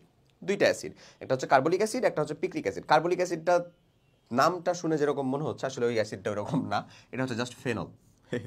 বুঝছো? ফেনল। এটা কিন্তু সাপ তাড়াতে ব্যবহার হয় বলে আমরা জানি, পড়ি, থিওরিটিক্যালি আসলে ব্যবহার হয়, প্র্যাকটিক্যালি খুব বেশি কাজ করে না। যাক, তো দেখো কার্বলিক অ্যাসিড, এটাই হচ্ছে আমাদের, ফেনলকেই বলা হয় carbolic acid. So hydroxyl group নাই এরকম অ্যাসিড এখন পর্যন্ত কয়টা বলো? দুইটা। একটা হচ্ছে হাইড্রোক্সিল গ্রুপ, আবার বলি কার্বক্সিলিক গ্রুপ নাই, কারণ অর্গানিক অ্যাসিড হইতে হলে তো এই যে এই জিনিসটা মাস্ট না আমাদের, COOH, এই জিনিসটা কি আমাদের মাস্ট না, কার্বক্সিলিক গ্রুপটা? বাট এইটা নাই, এরকম অ্যাসিড হচ্ছে দুইটা। একটা হচ্ছে এইটা কার্বলিক অ্যাসিড যেটাকে বলি, যেটার নাম হচ্ছে ফেনল, আর আরেকটা হচ্ছে পিক্রিক অ্যাসিড। পিক্রিক অ্যাসিড হচ্ছে এরই চাচাতো ভাই, এরকম, মানে ফেনল থেকে এটাকে নিয়ে আসা হয়, নাইট্রো গ্রুপগুলো এখানে যুক্ত করে দাও, 3টা নাইট্রো গ্রুপ যুক্ত হয় অর্থ প্যারা অবস্থানে। এই এটা হচ্ছে পিক্রিক অ্যাসিড, ওটা পিক্রিক, এটা কার্বলিক। সো সঠিক উত্তরটা আমাদের কোনটা বলো তো? ফেনল এটা। এরপরে তুমি দেখো অ্যালকোহল ও ফেনল উভয়ের সাথে বিক্রিয়া করে, অ্যালকোহল এবং ফেনল উভয়ের সাথে বিক্রিয়া করবে হচ্ছে ধাতব সোডিয়াম, ধাতব সোডিয়াম। এছাড়াও একটা জিনিস আমি খালি তোমাকে একটু বোঝাই, ধাতব সোডিয়াম এর সাথেও বিক্রিয়া করবে, এর সাথেও বিক্রিয়া করবে, সো ধাতব সোডিয়াম। এছাড়া অ্যালকোহলকে শনাক্তকরণের জন্য কিন্তু লুকাস বিকারক দিয়ে আমরা শনাক্তকরণ করি, তাই না? জিঙ্ক এবং অনার্দ্র HCl, গাঢ় HCl এবং অনার্দ্র জিঙ্ক, এইটা লুকাস বিকারক দিয়ে আমরা এটাকে শনাক্ত করি। এখন আমি তোমাকে একটা জিনিস বলি, সেটা হচ্ছে ফেনল শনাক্তকরণ কিন্তু আমরা ওটা দিয়ে করতে পারি না। ফেনল শনাক্তকরণের জন্য আমার কি কি আছে? ফেরিক ক্লোরাইডের দ্রবণ আছে, ব্রোমিন পানি পরীক্ষা আছে, এবং আরেকটা পরীক্ষা আছে খুব গুরুত্বপূর্ণ, নামটা আমি ইমিডিয়েটলি আর কি ভুলে গেলাম এখন, নামটা বেশ গুরুত্বপূর্ণ ছিল। ওটা আমি হচ্ছে যে দেখি তোমাকে বলে দিচ্ছি আর কি, লিবারম্যান পরীক্ষা। লিবারম্যান পরীক্ষা হচ্ছে আরেকটা। সেই 3টার মাধ্যমে আমরা ফেনল পরীক্ষা করতে পারি। লিবারম্যান পরীক্ষা কেন বলতেছি ভাই? কারণ এই লিবারম্যান পরীক্ষার বিক্রিয়াগুলো আলহামদুলিল্লাহ এত পরিমাণে কঠিন, কারণ আমাদের যখন প্রথম ভার্সিটি ফার্স্ট ইয়ারে এই অর্গ্যানিকের পরীক্ষা ছিল, সো ওই লিবারম্যান পরীক্ষাটা মানে করতে তো পারছিলাম, কোনটার পরে কোনটা যোগ করে কি আসা উচিত করে ফেলতে পারছিলাম, আলহামদুলিল্লাহ বিক্রিয়া লেখার ক্ষেত্রে আটকে গেছি ভাই। পরে এটাকে মানে বকাবকি করে তারপরে আবার বলে দিছে স্যার, সেই রকম। তো যাক, আসো এরপরে বলতেছে নিচের কোনটি সর্বাধিক অম্লীয়, কোনটা সব থেকে বেশি অম্লীয় হবে? ওকে, দেখো সবগুলাই অ্যালকোহল দেওয়া আছে, অ্যালকোহল দেওয়া থাকলে তুমি মাথায় রাখবা যার কার্বন শিকলের দৈর্ঘ্য যত কম সেটা তত বেশি অম্লীয় হবে, যদি সবগুলো অ্যালকোহল গ্রুপ দেওয়া থাকে অথবা অ্যাসিড গ্রুপ দেওয়া থাকে আর অন্য কিছু না থাকে। তাহলে সঠিক উত্তর কোনটা হবে বলো? এ। পরেরটা দেখি, RX কে যদি RONA দ্বারা সাথে ইথারীয় দ্রবণে উত্তপ্ত করি তাহলে কি তৈরি হবে? ইথারি তৈরি হবে। RX প্লাস হচ্ছে RONA। সো এখানে যে কাহিনীটা ঘটবে সেটা হচ্ছে এই যে দেখো, এ তো হচ্ছে মানে সিম্পল, তুমি প্লাস মাইনাস করলেই তোমার উত্তর হয়ে যায়। দেখো আর এর ভ্যালুটা মানে এক্স কি, হ্যালোজেন কি, অবশ্যই -1, তাহলে এ কি হবে? +1। এখানে আমার সোডিয়ামটা যদি আমাদের +1 হয় তাহলে টোটালটুকু কি হবে বলো তো? -1। সো প্লাসের সাথে মাইনাস, মাইনাসের সাথে প্লাস, এটুকু করলেই তোমার উত্তর শেষ। তাহলে এটা যদি করে ফেলো তাহলে উত্তরে থাকে কি বলো তো? উত্তরে থাকে হচ্ছে ভাই আমাদের RX, ROR প্লাস হচ্ছে NaX, এই জিনিসই থাকে। সো এটা কি থাকলো আসলে? আমাদের ইথার। সঠিক উত্তর কোনটা? D, ether. এবার দেখো নিচের কোন যৌগটি অ্যালডল ঘনীভবন বিক্রিয়া দেয় না? অ্যালডল ঘনীভবন বিক্রিয়া আসলে দিবে না। সো অ্যালডল ঘনীভবন বিক্রিয়ার ক্ষেত্রে আমরা বলি আলফা হাইড্রোজেন মাস্ট। কার জন্য? Must present. অ্যালডল ঘনীভবন যেখানে অ্যালডল তৈরি করবে, অ্যালডিহাইড এবং অ্যালকোহল একসাথে, এটা হচ্ছে আমাদের কি? অ্যালডল। আর ক্যানিজারো যদি আমরা বলি, ক্যানিজারো এটার এক্স্যাক্ট উল্টা। হ্যাঁ, এর উল্টাটা কি? Alpha hydrogen must not present, so be careful.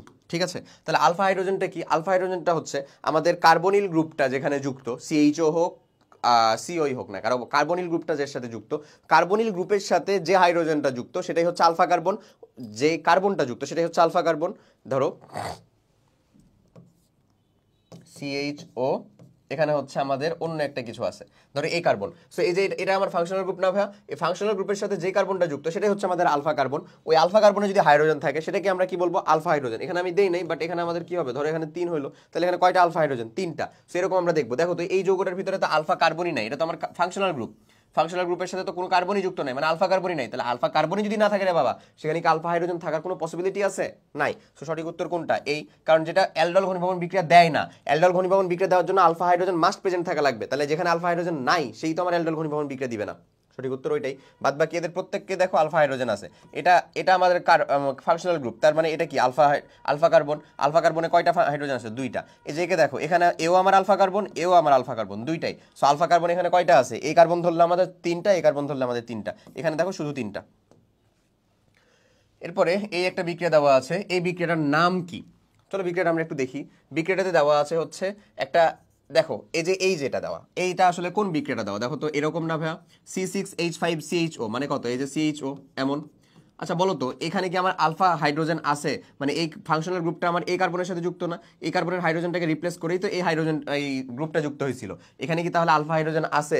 নাই। সো আলফা হাইড্রোজেন নাই, ক্ষারীয় উপস্থিতিতে এই বিক্রিয়াটা ঘটতেছে, তাহলে এই আমাদের কোন বিক্রিয়াটা দিবে? আলফা হাইড্রোজেন নাই বাট বিক্রিয়া ঘটতেছে, তার মানে আলফা হাইড্রোজেনের অনুপস্থিতি কোন বিক্রিয়ার জন্য জরুরি?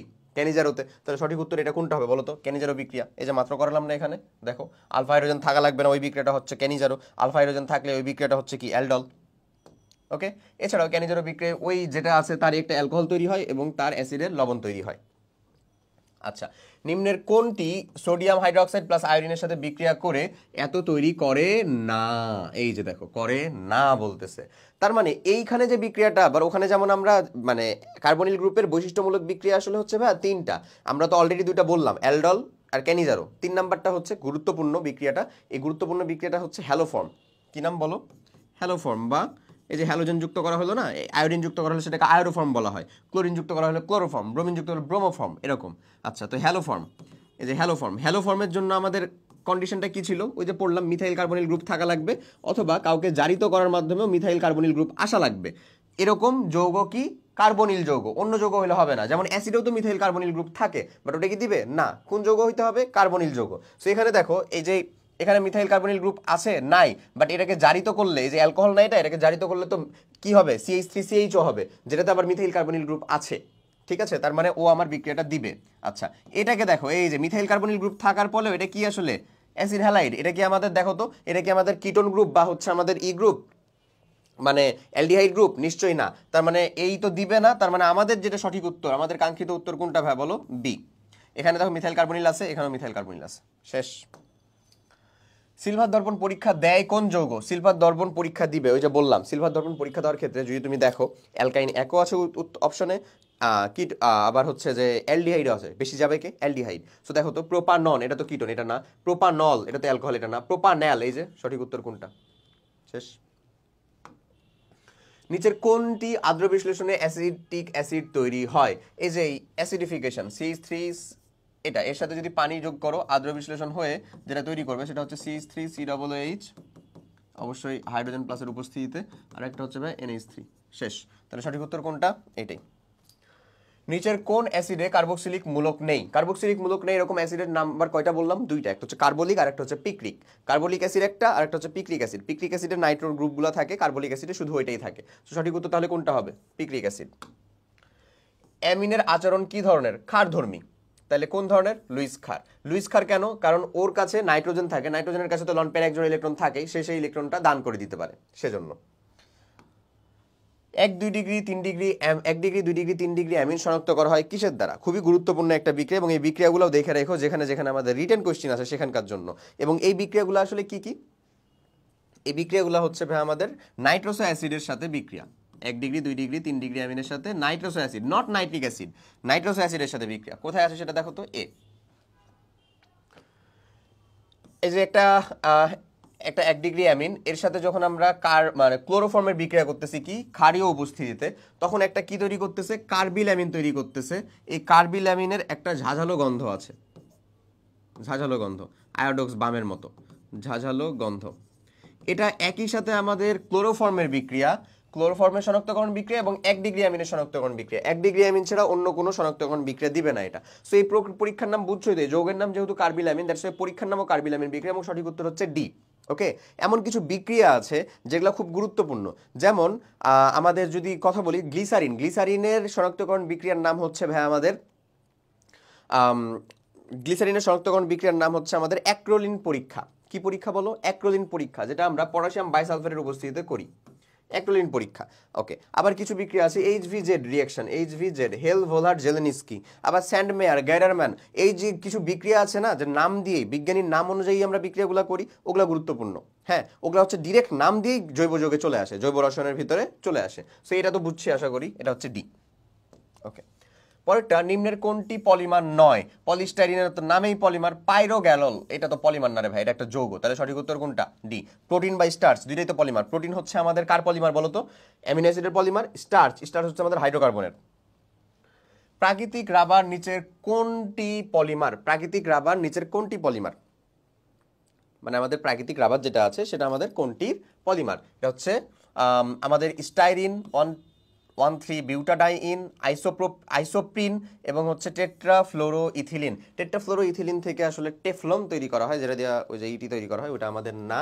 Isoprene 1,3 ডাইইন styrene. সো এরা সঠিক উত্তর হচ্ছে ভাই আমাদের 1,3 ডাইইন। এরপরে চলো আমরা শুরু করব যেই চ্যাপ্টারটা, সেটা হচ্ছে তড়িৎ রসায়ন। আমাদের জৈব রসায়নের অংশটুকু এতটুকুই ছিল, ঠিক আছে। আচ্ছা, এটা কাইন্ডলি, এটা আমার যেটা একটু ঝামেলা লাগতেছে, এটা স্টাইরিন হওয়া উচিত। ওকে, সো এটা জ্ঞানমূলক কোশ্চেন একটা, এটা দেখে রাখতে হবে। হ্যাঁ, এরপরে আসো আমরা তড়িৎ রসায়নটা শুরু করি। তড়িৎ রসায়নের অংশটুকু থেকে আমাদের খুব বেশি পার্ট নাই, বাট স্টিল যেহেতু এটা একটা গুরুত্বপূর্ণ চ্যাপ্টার, সো আমরা এটাকে হচ্ছে যে ভালো মতন একটু পড়ে ফেলবো। হ্যাঁ, আর তড়িৎ রসায়ন থেকে আমাদের ম্যাথামেটিক্যাল বেস জিনিসগুলো একটু বেশি আসার পসিবিলিটিস আছে।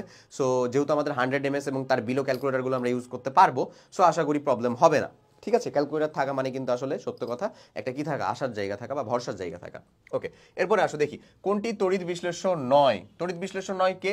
যে আমাদের একটা নর্মালি যদি সমযোজী যৌগ হয় তাহলে সেই হচ্ছে যে পানিতে দ্রবীভূত হয় না, তড়িৎ বিশ্লেষিতও হয় না নর্মালি। তাহলে এখানে দেখো এটা তো তড়িৎ বিশ্লেষ্য, বাট খুব মৃদু তড়িৎ বিশ্লেষ্য। এরা তড়িৎ বিশ্লেষ্য, এটাও হচ্ছে যে সবল। এই যে CCl4, এটা তো একটা তড়িৎ অবিশ্লেষ্য পদার্থ, ক্যালসিয়াম ক্লোরাইড তড়িৎ বিশ্লেষ্য। তাহলে সঠিক উত্তর কোনটা আমাদের? CCl4। নিম্নের কোনটি তড়িৎদ্বার জারণ প্রক্রিয়া বুঝায়? জারণ প্রক্রিয়া বুঝায় মানে হচ্ছে ধরো এই যে জিঙ্ক দিয়ে যদি আমি বুঝাই, জিঙ্ক ছিল, দুইটা ইলেকট্রনকে ত্যাগ করলো, দিয়ে কিসে তৈরি হলো? জিঙ্ক 2+ তৈরি হলো। এটাকে আমরা লিখি কিরকম ভাবে?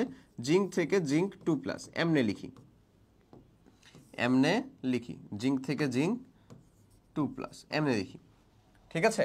আচ্ছা, সেই যদি হয় তাহলে এটা হবে কিরকম? বি। এই যে এখানে বিক্রিয়াটা দেখো, বা এই যে ইটা দেখো, মেইনলি এটা যেটা আছে আমাদের বলতেছে যে 9650 কুলম বা 9650 কুলম তড়িৎ সিলভার নাইট্রেট দ্রবণে প্রবাহিত করা হলো, ক্যাথোডে কি পরিমাণ সিলভার জমা হবে? ফ্যারাডের 1 নম্বর সূত্র, এবং খুবই সহজ। তো সেটা হচ্ছে W ইকুয়ালস টু হচ্ছে আমাদের কি বলতো? ZQ। So W is equals to আমাদের এই ভ্যালুটা যেটা আছে সেটা হচ্ছে M/EF IT। তড়িৎ পরিবহন করলাম আমি কত কুলম? আচ্ছা, টি এর তো দরকারই নাই ভাই, কিউই দেওয়া আছে। সো কিউই দেওয়া আছে, সো কিউটাই আমরা বসাই। এমটা কি আসলে সিলভার নাইট্রেটের দ্রবণ না? সো জমা হবে কি? নিশ্চয়ই সিলভার। তো সিলভারের ভরটা কত আমাদের? 108। এটা নর্মালি দেয়া থাকতে পারে, আবার তোমার করাও লাগতে পারে। সিলভারের জন্য যোজনী মান কত? 1। আর ফ্যারাডের ভ্যালু কত? 96500 কুলম ইন্টু হচ্ছে 9650। সো এটা তোমাকে ক্যালকুলেটার ছাড়াই করার মতন অপশন দিয়ে রাখছে আসলে তারা। এই ক্যালকুলেশন যদি করে ফেলো তাহলে নিচে থাকে হচ্ছে 10 দিয়ে যদি 108কে ভাগ দাও তাহলে থাকে হচ্ছে 10.8 গ্রাম। খুবই সহজ ক্যালকুলেশন। সো এটার জন্য সঠিক উত্তর কোনটা হবে? 10.8, সি নাম্বার। নেক্সট কোয়েশ্চেনটা দেখি। ড্যানিয়েল সেলে ব্যবহৃত দুইটা ইলেকট্রোড, একটা হচ্ছে কপার, একটা হচ্ছে জিঙ্ক। একটা হচ্ছে আমাদের জিঙ্ক। এই দুইটা ইলেকট্রোডই আমরা ব্যবহার করি, জিঙ্ক এবং কপার। সঠিক উত্তর সি। নেক্সট যে কোয়েশ্চেনটা দেখি, HCl এর জলীয় দ্রবণে 1 ঘন্টা যাবত 0.5 অ্যাম্পিয়ার মাত্রার তড়িৎ প্রবাহ করা হলে কত মোল তড়িৎ উৎপন্ন হবে? কত মোল হাইড্রোজেন গ্যাস উৎপন্ন হবে, এরকম চাইছে না? হ্যাঁ, সো সঠিক উত্তরটা হাইড্রোজেন গ্যাস, যেহেতু H2 যেহেতু চাইছে, সো আমরা H2কেই লিখবো আসলে।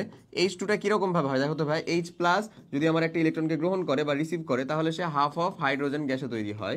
বাট যেহেতু আমাদের H+, সো এটাকে আমরা আসলে 2 দ্বারা গুণ করে দিব। 2H+ প্লাস দুইটা ইলেকট্রন দিয়ে আসলে কিসে পরিণত হয়? সে হাইড্রোজেন গ্যাসে পরিণত হয়। সো এই বিক্রিয়ার জন্য যদি আমরা হচ্ছে ওই যে আমাদের জেড এর মানটা লিখতে যাই, জেড এর ভ্যালুটা লিখি, তাহলে এটা কত হয় দেখো তো?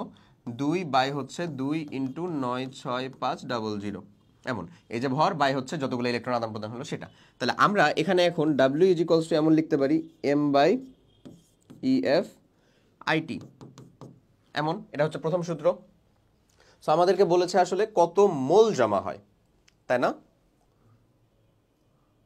কত মোল হাইড্রোজেন উৎপন্ন হবে, কত মোল চাইছে। সো মোল যদি চেয়ে থাকে ভাইয়া, তাহলে W/M করলেই তো আমাদের মোলটা আসবে, তাই না?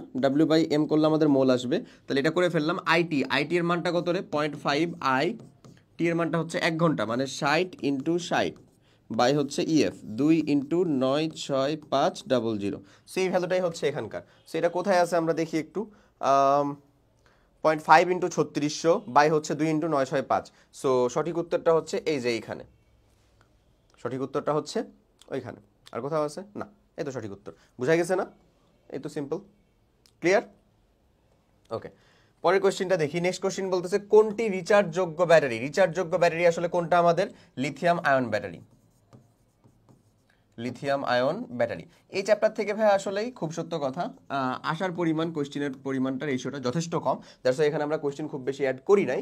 সো তুমি হচ্ছে যে কাজটা করতে পারো, আমাদের CU A unit analysis mega book যেটা আছে, মানে ওখানে পসিবল পটেনশিয়ালিটি যুক্ত বেশ কিছু কোয়েশ্চেন ওখানে অ্যাড করা আছে বিভিন্ন টপিকে, বিভিন্ন বলতে প্রত্যেকটা টপিককে বিশ্লেষণ করে কোন টপিক থেকে কি আসছিল সেটা তো আছেই, সাথে সাথে পটেনশিয়াল যেগুলো আসতে পারে সেগুলো আছে। এটার কারণটা হচ্ছে এরকম, ধরো আমরা একটা রেশিও মেনটেন মানে তারা করে আমরা এটা ফলো করতে পারি বা দেখতে পারি যে দেখা যায় যে চ্যাপ্টারগুলো থেকে কোশ্চেন আসে না বা কম আসে, ওগুলোকে পরবর্তী বছরে কিছুটা হলেও অ্যাড করার চিন্তা ভাবনা করে, বুঝছো? সো যদি এরকমভাবে অ্যাড হয় তাহলে কিন্তু তোমার বেলা এখান থেকে কোশ্চেন আসার পসিবিলিটিস থাকে, যদিও সেটা জৈব রসায়নের তুলনায় অত বেশি হবে না, মেইন প্রায়োরিটি সেটাই থাকবে, বাট তারপরেও কিছুটা কোশ্চেন হলেও তো আসতে পারে। সো ওইগুলাকে কমপ্লিট করার জন্য আমরা এটাকে দেখতে পারি, ঠিক আছে? সো এই পর্যন্তই ছিল হচ্ছে আমাদের রসায়নের 2টা চ্যাপ্টারের জার্নি। সো তোমাদেরকে অনেক অনেক ধন্যবাদ, বিগ থ্যাংক ইউ। সবাই অনেক ভালো থাকো, সুস্থ থাকো। আর পরীক্ষা তো বেশ কাছে যাচ্ছে আসলে, সময়ের সাথে সাথে বেশ কিছু পরীক্ষা দিচ্ছ, হয়তোবা পরিমিত রেজাল্ট পাচ্ছ বা পাচ্ছ না, এমনভাবে মানে কিছু মানুষজন আছো যারা হচ্ছে পরিমিত পজিশন পাচ্ছ না, এরকম কিছু। তো যত যাই হোক না কেন, তোমার ল্যাকিংসটা তুমি সব থেকে ভালো বুঝবা। আমরা যে ফর্মুলাগুলো, যে কথাবার্তাগুলো বলবো সেগুলো সবগুলো স্ট্যান্ডার্ডাইজড, সবার জন্য অ্যাপ্লিকেবল, কাইন্ড অফ এরকম। বাট তোমারটা তোমার জন্য কাস্টমাইজড হওয়াটা খুব জরুরি। সো 1 to 1 তো আর এরকমভাবে আমরা কথা বলতে পারি না, বা তুমিও বুঝতে পারো যে এরকমভাবে কন্ট্যাক্ট করা একটু টাফ। সো তুমি যে কাজটা করতে পারো, যে তোমার যে ঝামেলার জায়গাগুলো সেগুলো অবভিয়াসলি তুমি নিজে আইডেন্টিফাই করতে পারো, সেগুলোর প্রতি একটু বেশি পরিশ্রম করতে পারো। বুঝা গেছে? সর্বোপরি সবাইকে চট্টগ্রাম ইউনিভার্সিটি ভর্তি পরীক্ষার জন্য অনেক অনেক শুভেচ্ছা। ভালো মতো যাও এবং স্টুডিও ফার্দিং একেবারে, ঠিক আছে? যাও, শস্যের প্রতি ভরসা রাখো এবং ভালো মতো নিজের সর্বোচ্চটা দিয়ে চেষ্টা করে দেখো, ইনশাল্লাহ তুমি বিজয়ী হবা। সবাই ভালো থাকো, আল্লাহ হাফেজ, আসসালামু আলাইকুম।